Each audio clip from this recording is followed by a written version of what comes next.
Welcome to Ankit Chaudhary education. और आज की क्लास में गाइस हम कंटिन्यू करते हुए अपने फ्लूइड वाले चैप्टर को थर्ड पार्ट डिस्कस करने वाले हैं। यानी कि वीडियो थर्ड पार्ट में है, क्वेश्चंस हम 11th पे पहुंच चुके हैं। चलिए, उम्मीद करता हूं पीछे के सारे टॉपिक्स आपने पढ़ लिए होंगे। और एक रिक्वेस्ट है कि जितने भी टॉपिक्स मैंने कराए हैं, please make sure that you will write it in your notebook so that you can develop a better understanding. This chapter is all about applications and implications in your mind. So शुरू करते हैं Pascal's law को। और हम समझेंगे आज की class में कि आपको प्रूफ करने के लिए बोला गया है pascal law of transmission of fluid pressure. यानी कि फ्लूइड पे जो प्रेशर आप ट्रांसमिट करते हो वो आगे कहाँ जाता है। यानी कि आप फ्लूइड पे जो प्रेशर लगाते हो वो फ्लूइड उस प्रेशर को आगे कहाँ पे लेके जाता है। क्या वो कंटेनर पे लगाता है या खुद के पास रखता है, ये चीज़ समझेंगे। अब कुछ इसी प्रकार से कोई चीज़ हो गई कि आपके पेरेंट्स के ऊपर कोई प्रेशर है, दबाव है, वो प्रेशर पेरेंट्स ने आप पे निकाल दिया। यानी कि पेरेंट्स को काम करने के लिए कहा गया, वो काम पेरेंट्स ने आपसे करा लिया, आपसे बोला गया आपने उस काम को अपने छोटे भाई बहन को ट्रांसफ़र कर दिया। तो देख रहे हो, ट्रांसमिशन कर रहे हो प्रेशर का। आई होप आप समझ गए होगे इस बात को। चलिए शुरू करते हैं। पास्कल लॉ की बात की जाए तो this law tells us how pressure can be transmitted in a fluid. किस प्रकार से फ्लूइड का जो प्रेशर है वो ट्रांसमिट किया जाता है। यानी कि जो भी फ्लूइड के मॉलिक्यूल्स हैं, अगर मान लीजिए यहाँ पे फ्लूइड का जो मॉलिक्यूल है, इस पे कोई भी प्रेशर आप लगा रहे हो तो क्या वो प्रेशर वहीं पे रहता है या फिर अगेन ये वाला प्रेशर आगे की ओर ट्रांसमिट हो जाता है। यही चीज़ हम डिस्कस करने वाले हैं। ओके, तो ये चीज़ पास्कल लॉ बताता है हमें कि किस प्रकार से वो ट्रांसमिट किया जाता है। किस तरीके से बताता है? It's stated in a number of equivalent ways. बहुत सारे तरीके हैं और सारे तरीके एक ही जैसे हैं, ठीक है, बस अप्रोच अलग अलग है। पहला तरीका ये है कि the pressure exerted at any point on an enclose liquid is transmitted equally in all direction. यानी कि एक इनक्लोज लिक्विड है, सपोज अगर मेरे पास मान लेते हैं कि एक इनक्लोज लिक्विड है, let take another colour, right, से हम कंटेनर बनाते हैं। इस कंटेनर के अंदर होगा बहुत सारा फ्लूइड, तो ये हमने ड्रॉ कर लिया फ्लूइड। अच्छा, इस फ्लूइड को अगर आप नोटिस करो तो ये इनक्लोज्ड कंटेनर के अंदर है। अब इस फ्लूइड पे लगने वाला है प्रेशर। आपने लगा दिया इस फ्लूइड पे प्रेशर। चलिए फ्लूइड का एक मॉलिक्यूल समझते हैं। यहाँ पे मान लीजिए ये मॉलिक्यूल रहा होगा फ्लूइड का, जिसको मैंने हाईलाइट किया है। ओके, सो ये हाईलाइट हो गया। अब लग रहा है इस पे यहाँ से एक प्रेशर। तो जब यहाँ से आप प्रेशर लगाओगे इस पे, तो क्या ये प्रेशर इस फ्लूइड के अंदर स्टोर हो जाएगा या ये फ्लूइड इस प्रेशर को अलग अलग डायरेक्शन में ट्रांसमिट कर देगा? तो इस डेफिनेशन के अकॉर्डिंग कहा गया है कि अगर इनक्लोज्ड कंटेनर के अंदर कोई फ्लूइड है तो वो ट्रांसमिट कर देता है अपने प्रेशर को हर एक डायरेक्शन में, वो भी इक्वली। यानी कि आसान भाषा में ये जो प्रेशर है ना, ये इधर भी इधर भी इधर भी इधर भी हर डायरेक्शन में, और वो भी बराबर बराबर ट्रांसमिट होता है। ऐसा नहीं कि इधर 2 पास्कल ट्रांसमिट हुआ उधर 4 पास्कल, ना ना ना, ऐसा मत करना यार। इधर भी 2 ही पास्कल ट्रांसमिट होगा। तो आई होप कि आपको समझ आ गया। चलिए अगला टॉपिक, अगला point, a change in pressure applied to an enclosed incompressible fluid is transmitted undiminished to every point of the fluid and the wall of the containing vessel। बहुत इंपॉर्टेंट है। अगर मान लीजिए कि इस पे कोई प्रेशर चेंज करते हैं, सपोज आपने पहले 5 पास्कल का प्रेशर लगा के नीचे वाले फ्लूइड को दिया, अब आप 2 पास्कल एक्स्ट्रा देना चाहते हो, तो बच्चों बताओ डेल्टा पी यानी कि जो चेंज इन प्रेशर है वो कितना है? 2 पास्कल का। अब इस बेचारे फ्लूइड को और प्रेशर सहना पड़ेगा, तो ये जो एक्स्ट्रा 2 पास्कल का प्रेशर है उसका क्या होगा? क्या ये गायब हो जाएगा या फिर क्या ये अगले फ्लूइड को ट्रांसफर कर देगा? तो देखो, ये जो फ्लूइड है ना, इस 2 पास्कल एक्स्ट्रा को लेके अपने अगले मॉलिक्यूल को ट्रांसफर कर देता है, ट्रांसमिट कर देता है, प्रॉपर वर्ड होगा, राइट। तो यार ये ना, ये जो फ्लूइड है अपना, इसने इसको ट्रांसमिट कर दिया, और साथ में ये हर एक वॉल पे, कंटेनर के वॉल पे, क्योंकि अब इसके पास इतना प्रेशर हो चुका है कि वॉल तक पहुंच जाए, तो कंटेनर के वॉल तक भी ये प्रेशर लगा देता है, वो भी इक्वली। तो यही चीज़ बोला गया है कि वो अनडिमिनिश्ड टू एवरी पॉइंट, हर एक पॉइंट, फ्लूइड के हर एक पॉइंट पे, यहाँ पे जितने फ्लूइड्स होंगे वहाँ पे भी लगाता है, साथ में कंटेनर के वॉल पे भी वो प्रेशर ट्रांसफर कर देता है जो भी चेंज किया था अपने प्रेशर में। थर्ड पॉइंट है कि जो प्रेशर होता है फ्लूइड के अंदर, जब फ्लूइड अपना रेस्ट में होता है, वो सेम होता है हर एक पॉइंट पर, अगर ग्रेविटी को इग्नोर कर दे। ऐसा नहीं है कि इस लिक्विड मॉलिक्यूल पे प्रेशर ज़्यादा होगा, इस लिक्विड मॉलिक्यूल पे कम होगा, इस लिक्विड मॉलिक्यूल पे ज़्यादा होगा। नहीं, प्रेशर हर एक लिक्विड मॉलिक्यूल पे, चाहे वो लिक्विड मॉलिक्यूल यहाँ हो, चाहे वहाँ यहाँ हो, चाहे यहाँ हो, आप हर जगह पे प्रेशर जो है वो सभी का सेम मानोगे। हाँ, ग्रेविटी को इग्नोर कर देना। अब अगर ग्रेविटी को इग्नोर नहीं करोगे तो नीचे वाले का तो अल्टीमेटली ज़्यादा हो जाएगा, वो खींच रहा है, तो ग्रेविटी को इग्नोर करने के बाद हर एक लिक्विड के प्रेशर इक्वल ही होते हैं। अब इसको प्रूफ करना है यार, बहुत इंपॉर्टेंट है इसका प्रूफ। मान लेते हैं कि जो भी फोर्स है किसी भी लिक्विड के एक लेयर पे, लिक्विड के एक लेयर को कंसीडर कर लो। अब अगर मैं लेयर की बात करूँ ना बच्चों, तो लेयर हम ऐसे बनाएंगे। मान लीजिए कि हमने कंटेनर ड्रॉ किया, अगेन वही वापस से अपना प्यारा सा कंटेनर, और इसमें हम फ्लूइड को ड्रॉ करते हैं। तो फ्लूइड ऐसे लेयर्स में मौजूद होते हैं, ऐसे लेयर्स में मौजूद होते हैं, ठीक है। आप कोई भी एक लेयर कंसीडर कर सकते हैं, ठीक है।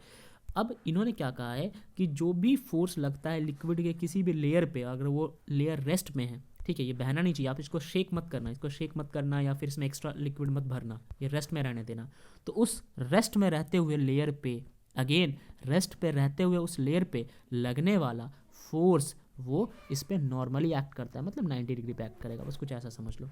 चलो नेक्स्ट है, और न्यूटन फर्स्ट लॉ से भी आप इसको प्रूफ कर ही सकते हो, हम अभी करके भी देखेंगे। चलिए तो यहाँ पे समझते हैं, एक ये जो आपको प्रिज्म जैसा दिख रहा है, ये प्रिज्म एक प्रकार से एक लेयर है लिक्विड का। यस, ये लेयर है लिक्विड का, आपको कंफ्यूज करने के लिए इतना टिपिकल लेयर बनाया गया है। अब आपको एक और चीज़ मानना है कि चाहे लिक्विड का ये ए पॉइंट हो, चाहे ये बी पॉइंट हो, चाहे बच्चों ये सी पॉइंट हो, इन तीनों पॉइंट को आपको मान के चलना है कि लगभग जो है एक ही जगह पे, मतलब ये दूरी बहुत ही कम होगी। यहाँ तो आपको अच्छी खासी ए बी की डिस्टेंस दिख रहा है, बट एक्चुअल में होगा नहीं। चलिए ये भी चीज़ आपने समझ लिया।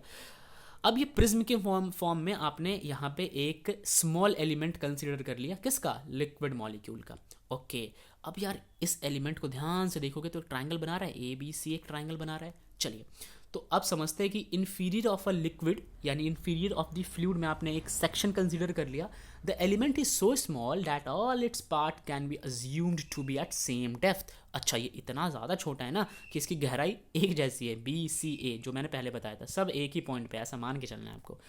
आगे बढ़ते हैं, अब देखते हैं, therefore the effect of gravity is same for all its point. अब हर एक पॉइंट पे, ए पे, बी पे, सी पे भी ग्रेविटी एक बराबर की लगनी है। चलिए next, suppose the fluid exert pressure P A, P B and P C on the faces B E F C. Okay, अब जितने भी आपको फेसेस दिख रहे हैं, देखिए मान लीजिए ये बी ई, यहाँ पे अगर आपको ध्यान से दिखाऊं तो एफ सी, ये नीचे वाला एक फेस दिख गया, फिर ये बी ई डी ए एक फेस ये दिख गया। अगर मैं इसको हाईलाइट करने की कोशिश करूँ बच्चों, ये देखिए अंदर वाला डॉटेड लाइन के साथ जो ये फेस है ना बच्चा, ये इन फेस पे, इस फेस पे, और ये नीचे वाला ये फेस, इन फेसेस पे क्या हो रहा है, फ्लूइड जो है वो प्रेशर लगा रहा है। ठीक है, फ्लूइड क्या लगा रहा है, प्रेशर लगा रहा है। या फिर अगर मैं मान के चलता हूँ कि the fluid exert pressure P A, P B and P C, यानी कि इन फेसेस पे जो फ्लूइड है वो P A, P B and P C pressure लगा रहा होगा। ठीक है, तो क्या होगा, और जो नॉर्मल फोर्स है, जो नॉर्मल फोर्स लग रहा है वो इस पे एफ सी लग रहा है, इस वाले सेक्शन पे एफ सी लग रहा है, इस वाले पे एफ ए लग रहा है, तो इस वाले पे एफ बी लगेगा, राइट।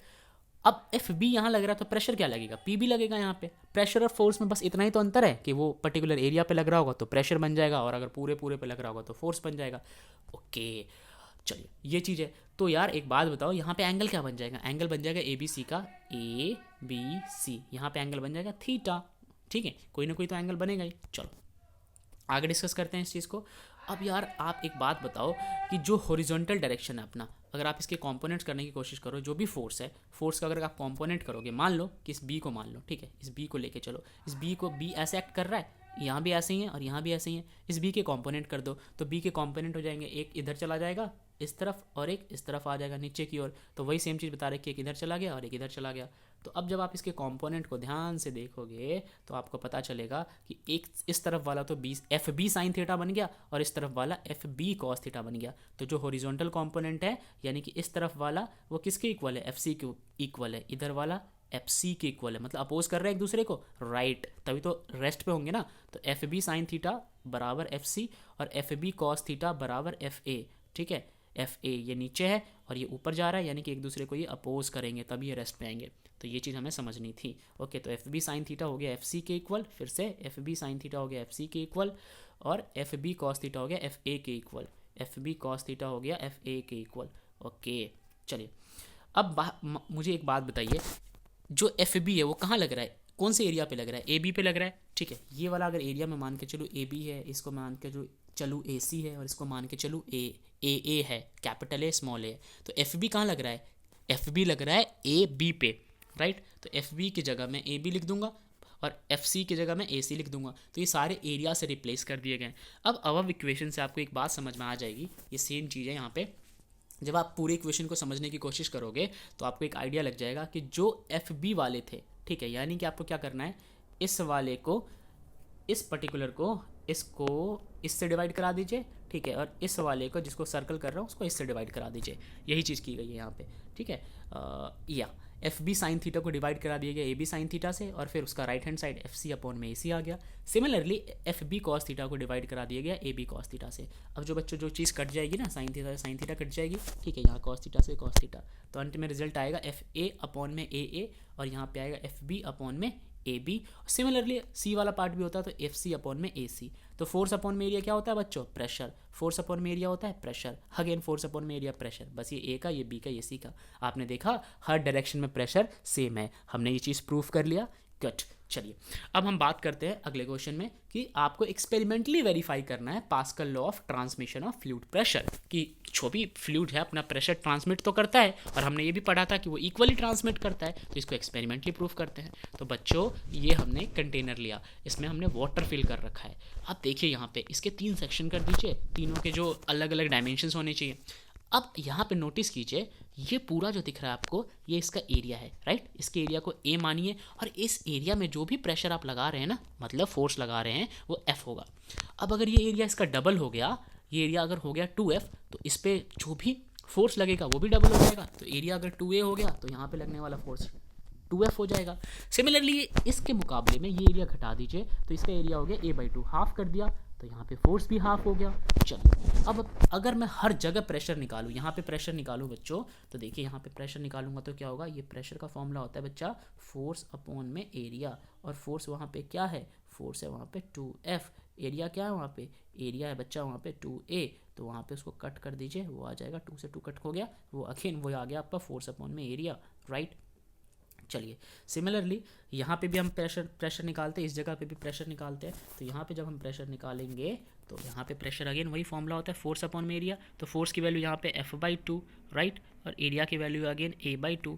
तो अब बच्चा ध्यान से देखो, ए से 2 से 2 कट गया, तो ये भी तो वही आ गया, pressure is equals to force upon में एरिया, राइट, फोर्स अपॉन में एरिया। और यहाँ भी वही चीज़ आ रहा था, फोर्स अपॉन में एरिया, ये भी फोर्स अपॉन में एरिया। सिमिलरली ये तो आ ही रहा है फोर्स अपॉन में एरिया, तो आपने प्रूफ कर लिया ना कि हर डायरेक्शन में सेम ही प्रेशर लगने वाला है, ठीक है। तो ये था हमारा टॉपिक। अब अगली क्लास में हम नेक्स्ट चीज़ डिस्कस करेंगे, तब तक ऑल द बेस्ट।